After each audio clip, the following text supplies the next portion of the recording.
जणांना भारतीय सुरक्षा यंत्रणांनी अटक केली तर अनेकांची चौकशी सुरू आहे। पण या अटक केलेल्या गद्दारांपैकी बहुतांश जणांमध्ये एक कॉमन दुवा आहे आणि तो म्हणजे दिल्लीच्या पाक उच्चायुक्तालयातून हाकलून लावलेला अधिकारी एहसान उर रहीम उर्फ दानिशनं भारतीय नागरिकांना हेर बनवताना अनेक गोष्टींची भुरळ पाडली। युट्यूबवर ज्योती मल्होत्राला तिचे फॉलोअर्स वाढवण्याचं तर पंजाबच्या विधवा गजालाला लग्नाचं आमिष दाखवलं। तसंच यामीन मोहम्मद आणि शहजादला प्रत्येक पाकिस्तानी व्हिसा मागे कमिशनचं आमिष देऊन जाळ्यात अडकवलं।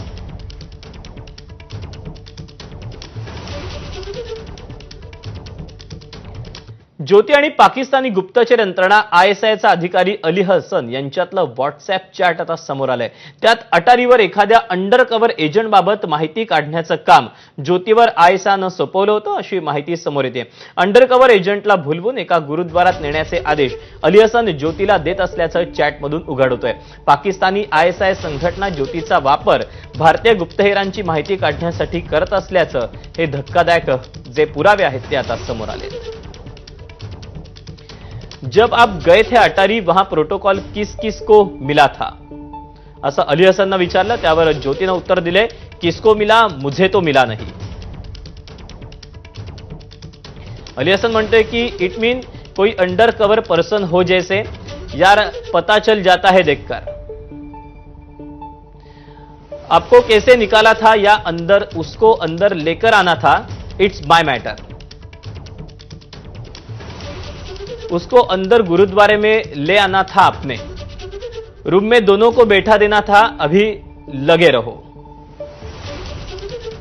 तर त्यावर ज्योतीनं म्हटलंय, नहीं इतनी पागल थोड़ी ना थे वो।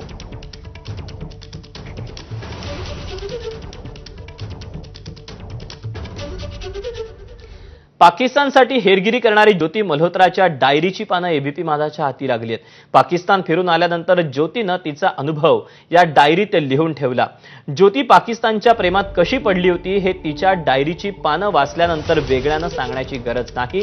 पाकिस्तान सरकारनं भारतीयांसाठी तिथल्या गुरुद्वारा आणि मंदिराची दारं उघडली पाहिजेत असं मत ज्योतीनं तिच्या डायरीत नमूद केलं। तसंच लाहोर फिरण्यासाठी मिळालेले 2 दिवस देखील कमीच होते असं देखील तिनं डायरीत लिहिलं आहे। ज्योतीची पाकिस्तान डायरी। 10 दिवस पाकिस्तान फिरल्याच्या नंतर आज भारतामध्ये परतले। या दौऱ्यामध्ये पाकिस्तानच्या जनतेचं खूप प्रेम मिळालं। आमचे सबस्क्रायबर्स आणि मित्र देखील भेटायला आले। लाहोर फिरण्यासाठी 2 दिवसांचा वेळ सुद्धा कमी पडला। सीमांमुळे निर्माण झालेला दुरावा किती दिवस कायम राहणार? मात्र मनामधली कटुता कमी झाली पाहिजे। आपली माती एकच आहे, नाळही एक आहे। पाकिस्तान सरकारनं भारतीयांसाठी जास्तीत जास्त गुरुद्वारांचं आणि मंदिराचे दरवाजे उघडले पाहिजेत। 1947 मध्ये फाळणीच्या वेळी दुरावलेल्या कुटुंबाला भेटता आलं पाहिजे। पाकिस्तानबद्दल जेवढं बोलावं तेवढं कमी आहे। क्रेझी आणि कलरफुल।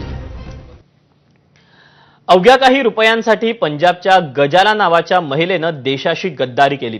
विशेष म्हणजे पाकिस्तानी उच्चायुक्तालयातील अधिकारी दानिशनं तिला